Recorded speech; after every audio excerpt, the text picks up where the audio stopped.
Alikutana na majaribu,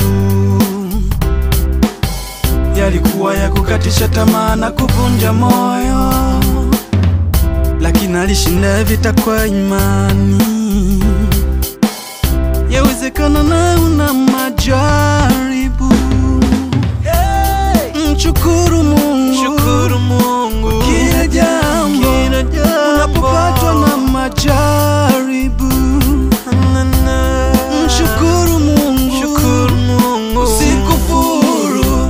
Mungu wako hajakuacha.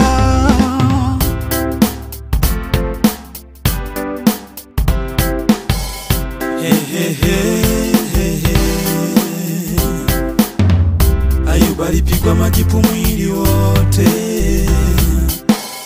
mkewe akamwambia hata sasa washikamana na utimilifu wako,